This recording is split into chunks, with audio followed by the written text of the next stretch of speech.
Good morning class. Computer की class start करते हैं। मैं प्रिया सुराना प्रतिस्पर्धा क्लासेस के अंदर आपका स्वागत करती हूँ। लास्ट टॉपिक हमारा इंटरनेट चल रहा था। अब इंटरनेट के नेक्स्ट टॉपिक में हम कंटिन्यू करते हैं। नेक्स्ट टॉपिक है हमारा नेटवर्क डिवाइसेस, नेटवर्क युक्तियां।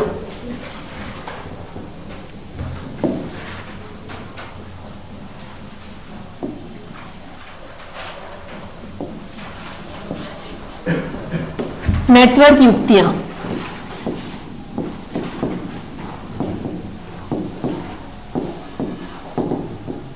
नेटवर्क डिवाइसेस, नेटवर्क युक्तियां। भैया कंप्यूटर में काम कर रहे हैं, किस पे काम कर रहे हैं? कंप्यूटर पे। कंप्यूटर के अंदर हम पार्ट कौन सा ले रखा है? हमने इंटरनेट ले रखा है। क्या ले रखा है? इंटरनेट। भैया इंटरनेट से कनेक्ट करने के लिए हमको बहुत सारी युक्तियों के बारे में, बहुत सारे डिवाइसेस के बारे में नॉलेज होना चाहिए कि वो डिवाइस का काम क्या है और किस प्रकार से वो काम करती है। तो सबसे पहले नेटवर्क जो युक्ति हमारे पास आती है, सबसे पहला आता है हमारे पास मॉडेम। क्या आता है? मॉडेम की फुल फॉर्म होती है modulation and demodulation. Modulation and demodulation.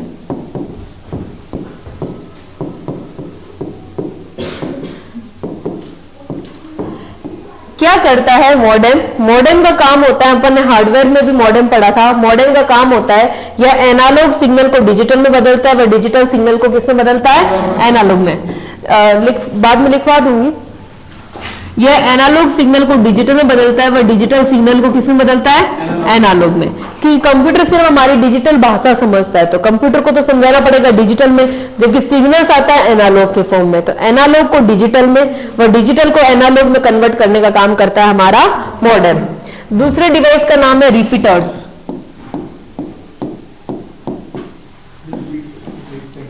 कुछ इस तरह का कभी देखा, कहीं लगता है क्या है ये?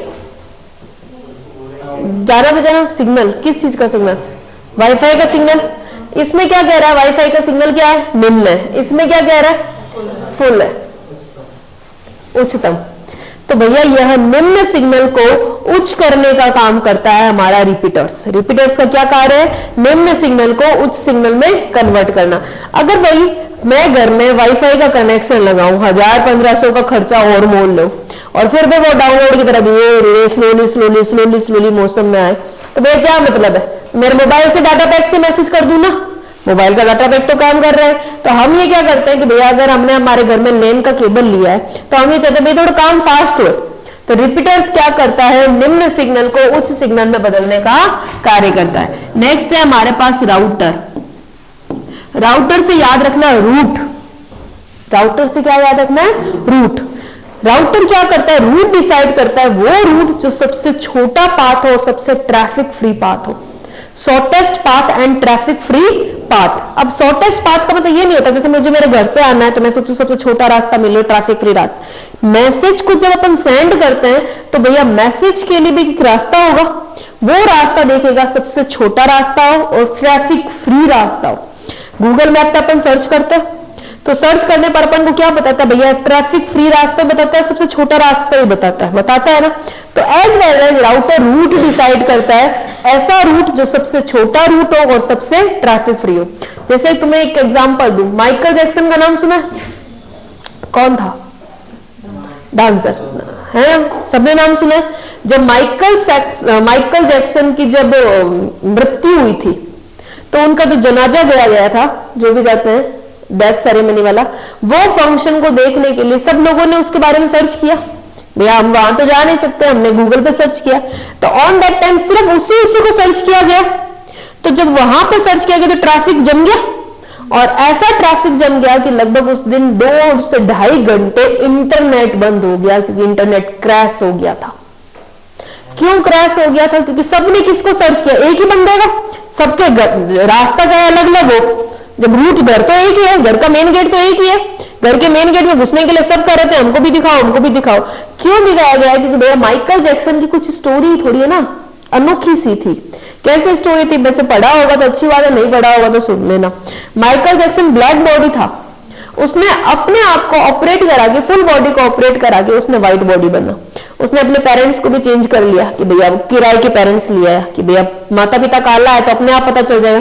अपने दोस्तों को छोड़ दिए, डिवाइड दोस्त। वो घर के अंदर उसने 20-22 डॉक्टर को हमेशा के लिए अपॉइंट कर रखा था। उसके पैर के नाखून से लेकर सर के बाल तक का हर चीज का रोज चेकअप होता था। उसका खाना लेबोरेटरी से चेक होके आता था। वो चाहता था पैसे से मैं दुनिया जी जाऊंगा, पैसे से मैं उम्र खरीद लूंगा। वो चाहता था मैं 150 साल जी। उसने 15 बंदों को ऑलरेडी बाहर खर्चा पानी उनको देता था कि इन केस मेरी किडनी खराब हो गई तो किडनी डोनेट कर दे, आई खराब हो गई तो आई डोनेट कर दे। वो किसी से हैंडशेक करता था तो ग्लव्स पहन के करता था। मतलब वो सोचता था कि जम से फ्री बच जाऊंगा, खाना अच्छा खाऊंगा या फिर जो भी तरीके से इस तरह से रहूंगा तो मेरे को कुछ भी नहीं होगा। लेकिन अंडर 50 उसको आया हार्ट अटैक। घर के 20 डॉक्टर ही नहीं, पूरे अमेरिका के डॉक्टर की टीम उसे बचा नहीं पाई। समझा? जब उसका पोस्टमार्टम किया गया ना तब ये पता चला कि वो तो पूरा अंदर से खोखला था। क्यों खोखला था? क्योंकि भैया जब ऑपरेशन कराते हैं तो दर्द होता है। दर्द के लिए अपन क्या लेते हैं? इंजेक्शन लेंगे, पेन किलर वाले लेंगे। तो उसकी पूरी बॉडी अंदर से सिर्फ खोखली हो चुकी थी। उसके सिर के बाल बड़े अच्छे दिखते थे जबकि अंदर से वो पूरा गंजा हो चुका था। क्यों? क्योंकि उसने सारा जीवन तो अपने दवाइयों पे गुजारा। इसलिए कहते हैं कि हर एनवायरनमेंट में अपन सूटेबल होने चाहिए। गांव के बच्चे कम बीमार पड़ते हैं कंपेयर टू शहर के बच्चे। अब मजदूरों को भी देख लो ना, मजदूर की कई बार औरतें मजदूरी करने आती है छोटे छोटे बच्चों को गोदी में लेकर या भीख मांगने आती है। उन्होंने बच्चे आधे कपड़े पहने होते हैं इस ठंड में भी और आधे नहीं पहने भी होते, उनको कुछ नहीं होता। मैं कहूँ हमारे घर के बच्चों को निकाल दो, बुखार भी हो जाएगा, पता चला कुछ और 2-4 रोग और लेकर बैठ गए। क्यों? क्योंकि हमने उनका पालन पोषण वैसा किया है। भाई मिट्टी में मत खेल, मिट्टी में गंदा हो जाएगा। ये बच्चे दिन भर मिट्टी में पड़ रहे तो इनसे मिट्टी से इनका कोई क्या कहते हैं इन्फेक्शन नहीं है। जितनी ज्यादा अपन सहूलियत देते हैं, गांव के बच्चे कम बीमार पड़ते। देखो कोरोना के टाइम में शहर में कितने लोगों की डेथ भी हुई है। गांव में एक सिंगल बंदे का नहीं सुना कि कोरोना हुआ भी है। क्यों? क्योंकि उनकी इम्यूनिटी स्ट्रांग थी और इम्यूनिटी का खेल था कोरोना। जिसकी घर के अंदर 4 बंदे हैं, बराबर खा रहे हैं, बराबर रह रहे हैं, सब कुछ कर रहे हैं, जिसकी इम्यूनिटी वीक थी उसको कोरोना पहले हुआ, जिसकी इम्यूनिटी वीक थी जिसकी स्ट्रांग थी वो बच गया। यही तो गेम था। तो सेम कंडीशन यहां पे राउटर क्या डिसाइड करता है? रूट, जो सबसे छोटा पाथ हो, जो सबसे छोटा रास्ता हो। क्लियर? फिर अपन बात करते हैं राउटर के बाद ब्रिज की। ब्रिज मतलब क्या होता है? पुल। यह छोटे छोटे नेटवर्क को जोड़ने का काम करता है। जैसे मैंने एग्जांपल दिया, अंबेडकर सर्कल से मैं जेल के चौराहे, एक नेटवर्क, जेल के चौराहे से आगे जो भी जाता है तुम्हारा चौराया, फिर एक नेटवर्क। अपन जैसे जैसे गाड़ी हमारी क्रॉस करती जाएगी वो एक नेटवर्क को छोड़ के दूसरे नेटवर्क को क्या करता जाएगा? पकड़ता जाएगा। तो छोटे छोटे नेटवर्क को जोड़ने का काम करता है हमारा ब्रिज। नेक्स्ट टॉपिक है हमारा गेटवे।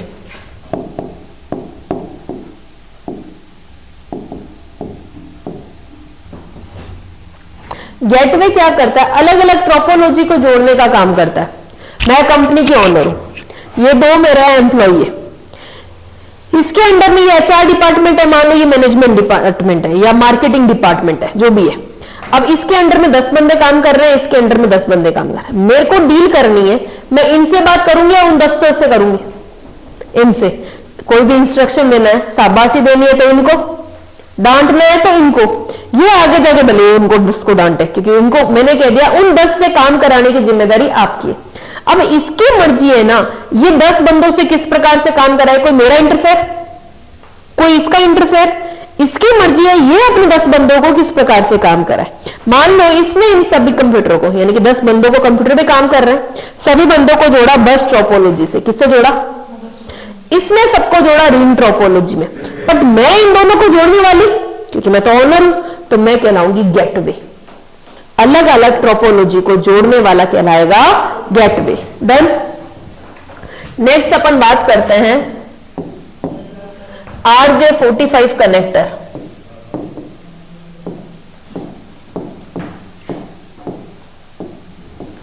RJ45 कनेक्टर क्या होता है? यह एक तरह का कनेक्टर है जोड़ने वाला। सीपीयू देखा है?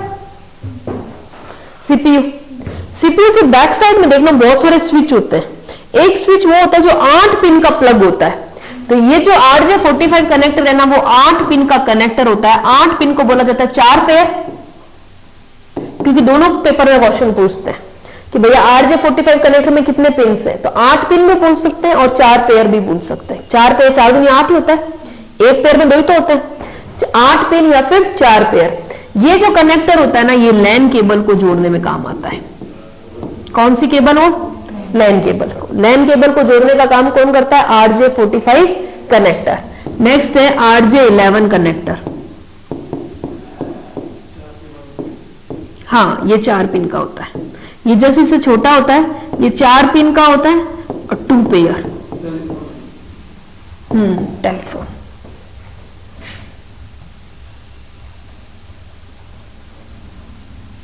नेक्स्ट अपन बात करते हैं NIC card.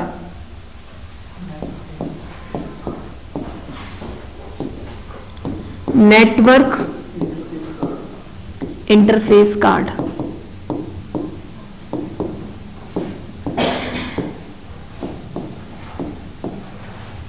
Network interface card क्या करता है? यह एक तरह का एडेप्टर होता है। बेटा फोन को चार्ज करते हुए एडेप्टर होता है ना, वैसे NIC कार्ड भी क्या है? एक तरह का एडेप्टर। नेक्स्ट बात करते हैं, 8 हो गया। 9वें नंबर का नाम है हब। हब अपन ने स्टार टोपोलॉजी में पढ़ा था कि भैया ये रहा हब, ये सभी कंप्यूटरों से जुड़ा हुआ है। इसका एग्जांपल मैंने ये दिया था कि अगर मान लो मैं छुट्टी पर हूं, तो मैंने क्या किया, तुम सबके कॉन्टेक्ट नंबर मेरे पास नहीं है, मैंने क्या किया, ऑफिस में कॉल कर दिया कि भैया आज मैं लीव पर हूं। तो भैया मैंने ये मैसेज किया कि मैं आज क्या हूं, लीव पर। तो भैया अगर हब ने तुमको इन्फॉर्म किया तो तुम समझ जाओगे भैया मैम नहीं है, भैया 12 बजे घर जाए। लेकिन हब ही सो गया और तुम 12 की जगह 12:15 तक 12:30 तक मेरा वेट करते रहे, फिर जाके कहोगे अल्ले मैम कहाँ है, तो उन्होंने कहा अल्ले मैं तो बताना ही तुमको भूल गई, तो भैया मैम तो आज छुट्टी पर है। तो क्या हुआ, ऐसी ट्रोपोलॉजी काम आएगी। इसका दूसरे वे में एग्जाम्पल समझते हैं। हब एक डिस्ट्रीब्यूटर की तरह है। किसकी तरह है? डिस्ट्रीब्यूटर। एक डिस्ट्रीब्यूटर समझ लो ब्रिटानिया का डिस्ट्रीब्यूटर है। ब्रिटानिया सबको पता है, गुड्डे वाला बिस्किट सबको पता है, ब्रिटानिया। अब ये ब्रिटानिया का डिस्ट्रीब्यूटर क्या करेगा, इस दुकान में जाएगा, भाई कितना माल चाहिए, इस दुकान पे गया, भाई कितना माल चाहिए, इस दुकान पे, सब पे खुद घुमा, ऑर्डर लेकर आया, उनको माल डिस्पैच किया। एक दो चीज है, दोनों एक दूसरे के साथ कंपेयर में पढ़ाऊंगी, ज्यादा समझ आएगा। दूसरा नाम मैंने लिया स्विच। स्विच में हब की तरह ही है बट मोर इंटेलिजेंट है। कैसे मोर इंटेलिजेंट है? स्विच हब की तरह ही है बट मोर इंटेलिजेंट। कैसे इंटेलिजेंट है? ये तो था ब्रिटानिया का डिस्ट्रीब्यूटर, ये है पार्ले जी का। अब ये पार्ले जी का डिस्ट्रीब्यूटर क्या कहेगा, जिसको चाहिए मेरे घर आओ और लेके जाओ, मैं नहीं करा था सप्लाई, क्योंकि उसको पता है मैं तो राजा। पार्ले जी एक बिस्किट ऐसा है, गुड्डे हर कोई खाए ना खाए, पार्ले जी हर घर में आया, चाहे छोटा हो चाहे बड़ा हो, पार्ले जी सबका फेवरेट आज भी है। अगर आज भी अपन की चॉइस लगे ना कि पार्ले जी खाने का, तो अपना मन करेगा हाँ पार्ले जी, चाहे बचपन में खाया होगा लेकिन फिर भी पार्ले जी। गुड्डे का मन इतना नहीं करेगा, क्यों? क्योंकि पार्ले जी क्या एक सदाबहार बिस्किट है, आटे वाला बिस्किट है, पहली बात तो ना कोई मैदा ना कोई नुकसानदायक। तो क्या है, स्विच पार्ले जी का है, वो कहता है कि मैं जगह जगह नहीं भटकूंगा, मैं जगह जगह नहीं भटकूंगा, जिसको चाहिए वो खुद आओ, मैं इधर से उधर नाचूंगा नहीं। इसको आम भाषा में एक और एग्जांपल के दूं, हब के पास जब कोई मैसेज आता है, जैसे मान लो वहां पर क्लास के अंदर आया कि सुषमा नाम की कौन है, तो मतलब पेरेंट्स आए सुषमा के पेरेंट्स के, सुषमा को बुला दो, ठीक है भैया जितनी भी तुम्हारी क्लासेस है उस सब में सुषमा सुषमा सुषमा ढूंढते गए, ठीक है, फिर आखिरकार में सुषमा मिली, सुषमा चली गई। दूसरे केस में यह हुआ, स्विच के केस में सुषमा के पेरेंट्स आए और सुषमा के पेरेंट्स ने ये कहा कि मेरी बेटी डीपी में, डीपी का तो बैच यहीं पर आए, सुषमा को ले गए। तो दोनों में अंतर क्या हुआ? पहले केस में यह था कि हब की तरह कि भैया मैसेज आया, वो सबके पास पहुंचा, कौन है किसका है किसका है, आया किसी एक का मैसेज था, सबके पास घूमा। स्विच के केस में क्या हुआ कि मैसेज सिर्फ उसी के पास गया जिसके लिए रियल में मैसेज आया।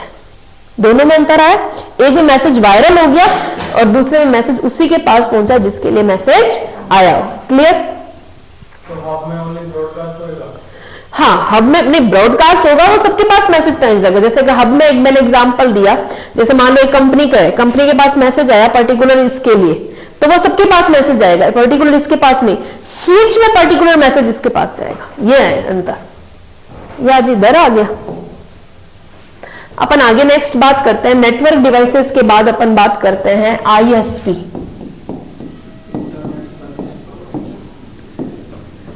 Internet service provider. इससे वर्ड से मतलब क्या समझ आ रहा है? जो इंटरनेट की सर्विस प्रोवाइड करता है। जो इंटरनेट की सर्विस प्रोवाइड कर। बताओ हमको किसने इंटरनेट की सर्विस दी है? जियो, रिलायंस, एयरटेल, बीएसएनएल। कौन कौन एग्जांपल हो सकता है? जियो, एयरटेल, वीआई, बीएसएनएल, भारत संचार निगम लिमिटेड, वीएसएनएल, विदेश संचार निगम लिमिटेड, एमटीएनएल,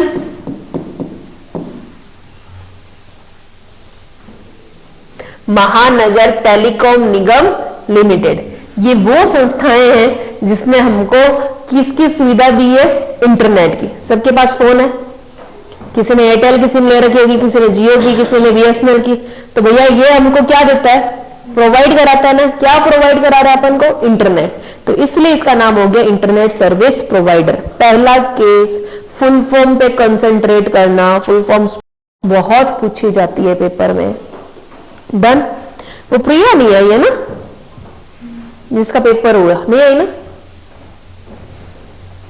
आगे अपन बात करते हैं आईएसपी के बाद नेक्स्ट वर्ड है हमारा www। www world wide web. Web मतलब होता है मकड़ी का जाल। क्या होता है? मकड़ी का जाल। देखो देखो इंटरनेट आया, इंटरनेट से पहला आया था अर्पानेट। अर्पानेट सिर्फ छोटे लेवल पर था, इंटरनेट एक बड़े स्केल पर हुआ। जब वर्ल्ड वाइड वेब क्या था? 1989 की बात है, ईयर भी पूछा गया है, ठीक है। 1989 में एक व्यक्ति था जिसका नाम था टिम बर्नर्स-ली। क्या नाम था? इस भैया ने क्या किया? www की खोज की। इसने क्या किया? एक मकड़ी का जाल बनाया और ऐसा जाल बिछाने की कोशिश की कि पूरी दुनिया के अंदर एक जाल बैठ जाए और वो जाल से अपन, देखो मकड़ी का जाल कैसा होता है? कोने कोने में होता है, कि वैसा एक जाल बैठ जाए ताकि हम कोई हर किसी के साथ डायरेक्टली कनेक्टेड हो। हम हर किसी बंदे के साथ किस प्रकार से कनेक्टेड हो? डायरेक्टली, ठीक है। इसी बंदे ने 1991 में 1991 के अंदर किस भैया ने HTML भाषा को खोजा, hyper text markup language.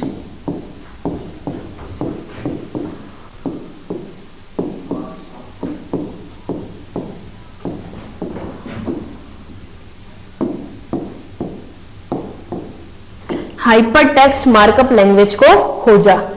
Web page इसी भाषा में लिखे जाते हैं। किस भाषा में लिखे जाते हैं? इसी भाषा में। अब वेब पेज क्या होता है बताओ?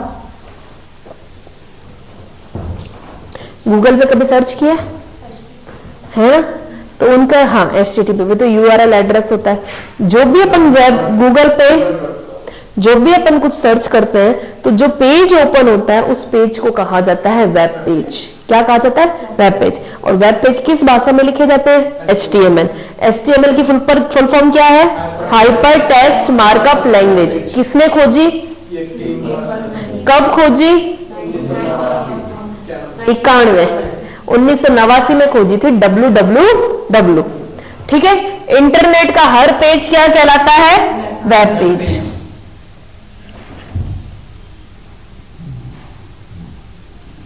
इंटरनेट का हर पेज क्या कहलाता है? Web page. वेब पेज का जो प्रथम पेज होता है उसे कहा जाता है होम पेज। क्या कहलाता है?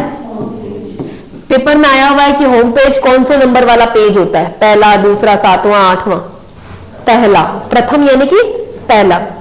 वेब पेजों के संग्रह को कहा जाता है वेबसाइट। क्या कहा जाता है? और वेबसाइटों के संग्रह को कहा जाता है वेब ब्राउज़र।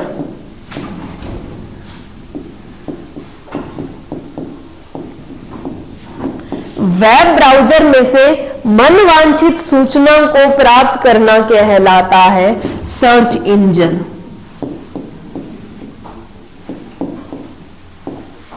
फिर से रिपीट कर रही हूं एक एग्जांपल के तौर पे। मान लो भैया, वैसे भी कंप्यूटर का मान लो सिलेबस लेंदी है, टाइम शॉर्टेज है हमारे पास, मैंने तुम सबको फोटोकॉपी प्रोवाइड करा दी भाई, टाइम बचता है ना, लिखने में टाइम लगता है, वो टाइम बचेगा। मैंने क्या किया, पहला चैप्टर कराया, पहले चैप्टर की फोटोकॉपी करा दी, दे दी फोटोकॉपी। जैसे सेकंड चैप्टर कराऊंगी, सेकंड की दे दी, थर्ड की कराई, थर्ड की दे दी। इतनी बात समझ आई? अब पहले चैप्टर की जब मैंने फोटोकॉपी दी तो हर पेज कहलाया वेब पेज। क्या कहलाया? उसका फर्स्ट पेज क्या कहलाया? Home page. पहले की दी, दूसरे की दी, तीसरे की दी, यूं करके 10 चैप्टर की दे दी। अब बताओ 10 चैप्टर की दे दी, तुम उसको एक साथ बांधोगे या नहीं बांधोगे? जो समझदार नहीं है वो नहीं बांधेगा, साफ सुथरी बात है ना। जो समझदार होगा वो एक साथ बांधेगा, क्योंकि उसको पता है कि कंप्यूटर के मेरे नोट्स हैं और कंप्यूटर के नोट्स हर चीज में काम आ रहे हैं। तो उसने क्या किया, एक साथ सभी नोट्स को आपस में बांध दिया। जब एक साथ टाई ऑन कर लिया तो उसे कहलाया वेबसाइट। क्या कहलाया? वेबसाइट। मैंने कहा लाओ भाई देखो तो सही तुमने क्या काम किया है, किसने कितने प्रॉपर वे में बांधा है, तुम सब लेकर आओ। यहां पर मैंने सारी वेबसाइट इकट्ठी कर ली, हर के पास एक ही वेबसाइट थी, सब इकट्ठी कर ली। इकट्ठी करने के बाद वो कहलाया वेब ब्राउज़र। क्या कहलाया? अब मुझे लगता है कि मुझे इसकी कॉपी देखनी चाहिए, तो भैया इसका नाम सुषमा है, मान लो सुषमा की मुझे कॉपी चाहिए, तो भैया उसमें से मनवांछित कॉपी, यानी मेरी मनवांछित थी किसकी? सुषमा की कॉपी लेनी, तो सुषमा की कॉपी निकालना मेरी मन मर्जी की थी ना, उससे कहलाया सर्च इंजन। क्या कहलाया? बात समझ आई इतनी सी? अब वेब ब्राउज़र हमारे पास कौन कौन से हो सकते हैं? Google Chrome, safari, Mozilla Firefox, internet explorer, Netscape, navigator, सब नाम लिखाऊंगे, डोंट वरी। ये सब हमारे पास क्या होते हैं? Web browser. और सर्च इंजन कौन कौन से हो सकते हैं हमारे पास? Google, Yahoo, about, Bing, Archie, ये सब हमारे पास क्या है? Search engine. डन? समझ आया? देखो www का हर पेज क्या कहलाया? Web page. वेब पेज का कौन सा नंबर वाला पेज होम पेज कहलाया? पहला। वेब पेजों के संग्रह को क्या कहा? वेबसाइट के संग्रह को क्या बोला? मनवांछित सूचना को प्राप्त करना क्या कहलाया? डाउट? अब अपन बात करते हैं, देखो इनकी डेफिनेशन तो इतनी है, मेन अपन को फोकस करना है इस पर और सर्च इंजन पर। चलते हैं पहले वेब ब्राउज़र की तरफ। वेब ब्राउज़र क्या है? वेबसाइटों के संग्रह को क्या कहा? वेब ब्राउज़र कहा। वेब ब्राउज़र देखो, जो पहला वेब ब्राउज़र आया था हमारे पास,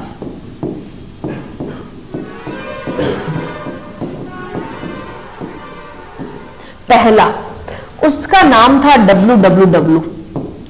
फिर भाई कंफ्यूजन होने लग गया, www वर्ल्ड वाइड वेब को बोल रहे हैं कि ब्राउज़र को बोल रहे हैं, हो गया नहीं कंफ्यूज। फिर हमने उस www का नाम चेंज करके रख दिया नेक्सस। क्या नाम रख दिया? नेक्सस। जो पहला प्रचलित वेब ब्राउज़र था, प्रचलित का मतलब समझ गए ना, जो बड़ा फेमस हुआ, उसका नाम था मोज़ेक। जो पहला GUI आधारित वेब ब्राउज़र था, GUI यानी ग्राफिक्स यूजर इंटरफेस, जो पहला GUI आधारित वेब ब्राउज़र था उसका नाम था एरविस।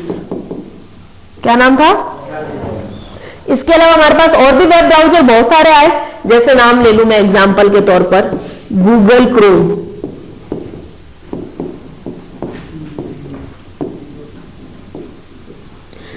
माइक्रोसॉफ्ट एज,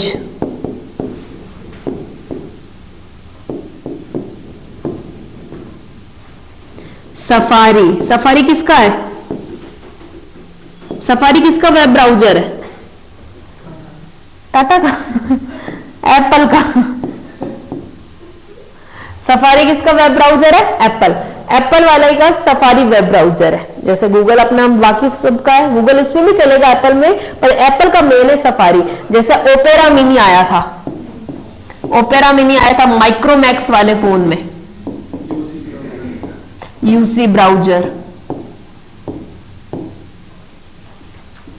और internet explorer,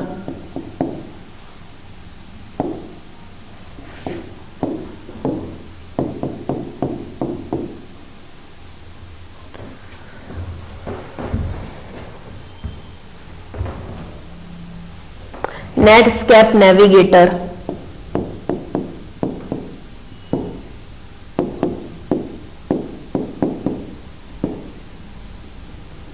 Mozilla Firefox,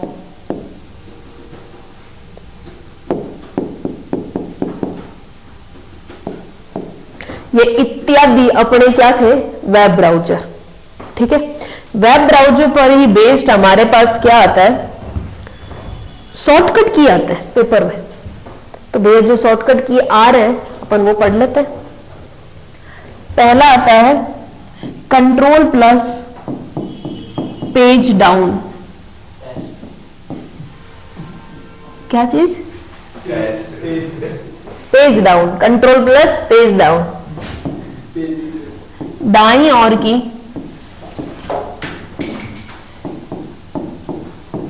tab खोलने हेतु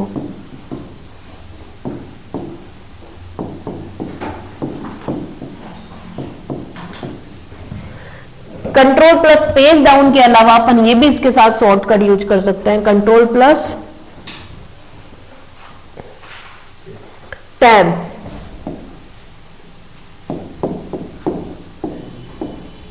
नेक्स्ट है कंट्रोल प्लस पेज अप। हाँ, बाईं ओर की टैब खोलने में, बाईं ओर की टैब खोलने हेतु इसके साथ अपन ये इसका यूज कर सकते हैं, control plus shift plus tab. ये बेटा जो जो लिखवा रही हूं ना, ये पेपर में आई हुई है। Control plus D, bookmark. Bookmark क्या होता है? रामायण गीता पढ़िए, अब एक दिन में तो रामायण गीता पूरी कोई पढ़ नहीं सका, तो अपन क्या करते हैं? ये तो कोई पेंसिल डाल देते हैं या कोई धागा अटका देते हैं, तो उसे कहा जाता है बुकमार्क, यानी फेवरेट्स में डालना। Control plus U, source code देखने हेतु।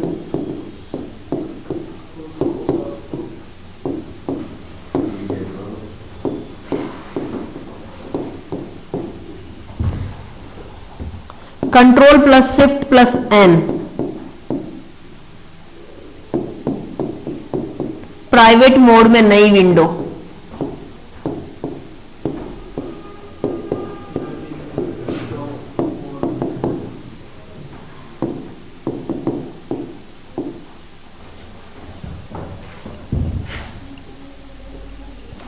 कंट्रोल प्लस वन, बाईं ओर की फर्स्ट टैब।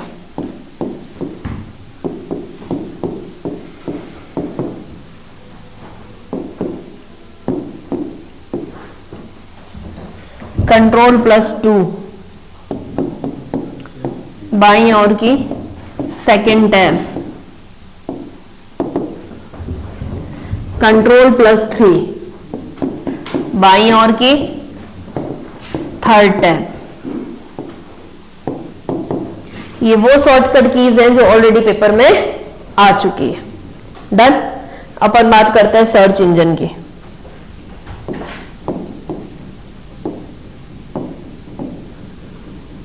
सर्च इंजन का क्या फुल फॉर्म बताई थी? मन वांछित सूचना को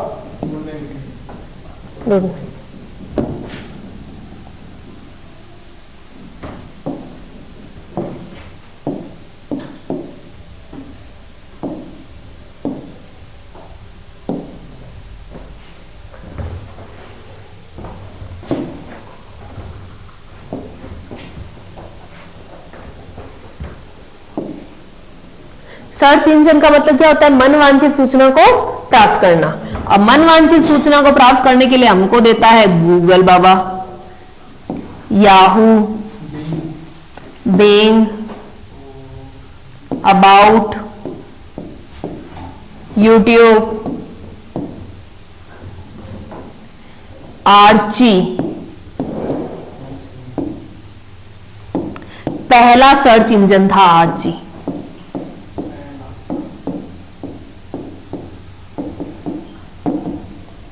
एक और था बाइट2।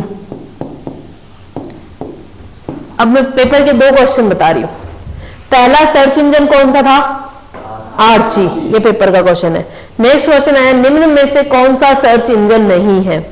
google.com, yahoo.com, bing.com या फिर somaiya.com। ठीक है, हाँ। अब नेक्स्ट क्वेश्चन ये है कि भैया निम्न में से कौन सा सर्च इंजन नहीं है? अब उसमें बच्चे ने ऑप्शन था गूगल, बिंग, सफारी और बाइट2। बाइट2 मैंने पहले नहीं लिखा था, बच्चों ने कहा कि मैम बाइट2, क्योंकि मैम ने बाइट2 कभी पढ़ाया नहीं। तो भैया मैम ने सफारी भी तो वेब ब्राउजर बताया है। तो भैया लिस्ट के अंदर अपन ने 10 नाम भी लिख लिए, 10 और भी तो होंगे। तो तुमको ये दिमाग लगाना पड़ेगा कि भैया सफारी क्या था। सफारी एक वेब ब्राउजर है, तो सर्च इंजन तो है ही नहीं। और सफारी किसका है? एप्पल का। माइक्रोसॉफ्ट एज किसका है? माइक्रोसॉफ्ट का। इंटरनेट एक्सप्लोरर किसका है? माइक्रोसॉफ्ट का। गूगल क्रोम में हाल में क्या स्टार्ट किया? एक ओमनी बॉक्स टाइप की एक एप्लीकेशन और स्टार्ट की है। डन, इतना क्लियर? अब अपन आगे चलते हैं।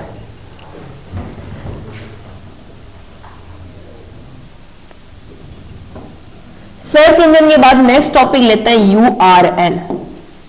यूआरएल क्या होता है? Uniform resource locator. Uniform resource locator.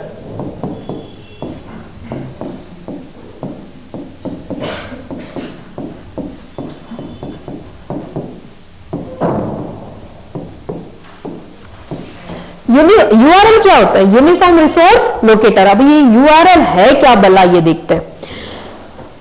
मान लो मुझे फॉर्म भरना है सीजीएल का। किसका फॉर्म भरना है? सीजीएल का। मैं फॉर्म भरने गई, फिर उसमें लास्ट में एक लिंक लिखा हुआ था, for more information click this link लिखा हुआ। कभी देखा? क्यों बेटा? अगर मान लो मैंने सर्च किया syllabus for DP, syllabus for CGL, ये बायजूस वाले, आकाश वाले, उत्कर्ष वाले, ये बहुत पहले दिमाग खाते हैं। अपना खोल के अपनी एप्लीकेशन की थोड़ी तारीफ वारीफ करेंगे ताकि अपन उसके प्रति उसका पैक खरीदने में अग्रसर हो, एक्टिव मोड में आए। तो अगर मुझे डायरेक्ट गवर्नमेंट वाली साइट ही मिल जाए तो बढ़िया काम होगा, मुझे इधर उधर भटकना नहीं पड़ेगा। कई बार ऐसा होता है अपन सर्च करते हैं ना, तो अपन दूसरी दुनिया में ही चले जाते हैं। तो बाद में पता चला मैं सर्च तो ये कर रही थी, कहे ना टीचर भी पढ़ाते कहीं और ही चला जाता है। फिर मैं पढ़ा क्या रही थी, कि मैं पढ़ा क्या रहा था, वो पूछता है और बच्चों से, क्योंकि लाइफ चेंज हो चुका होता है। तो सेम यूआरएल क्या होता है? Uniform resource locator. किसी कंप्यूटर किसी का एक्चुअल पता होता है यूआरएल। पहला तो यूआरएल की फुल फॉर्म पूछी गई है, और ये किस प्रकार से होता है? HTTPS www.computer.com org हो सकता है, .com हो सकता है, .in हो सकता है, .mil हो सकता है। अभी बताऊंगी क्या है। HTTPS इसकी फुल फॉर्म है हाइपर टेक्स्ट। ये पेपर में ना एक प्रोटोकॉल की फुल फॉर्म भी पूछी गई है, ये जो 14 नवंबर 15 नवंबर को पेपर हुआ है। Transfer protocol secure.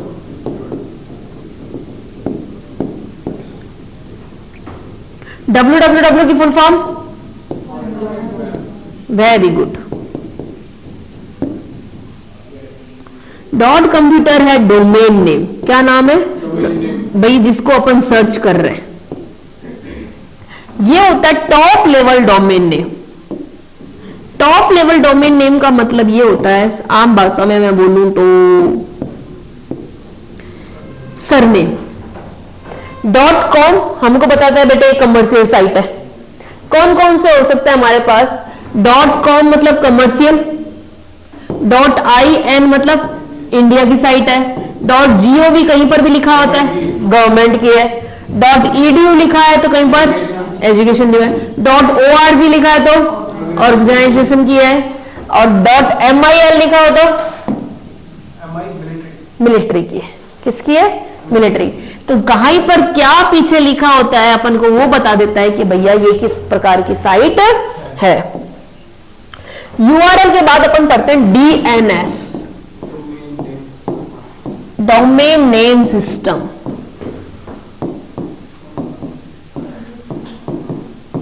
Domain name system की फुल फॉर्म में पूछी गई है पेपर के अंदर।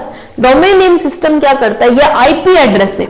यूआरएल को, यूआरएल क्या है, यूनिफॉर्म रिसोर्स लोकेटर। ये क्या होता है, किसी साइट का एक्चुअल पता। यूआरएल को आईपी एड्रेस, अभी अपन नेक्स्ट टॉपिक अपना आईपी एड्रेस ही है। यूआरएल को आईपी एड्रेस से जोड़ने का काम करता है DNS, domain name system.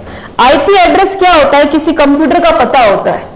IP address क्या होता है, किसी कंप्यूटर का पता होता है। यूआरएल किसी साइट का पता, किसी साइट का पता।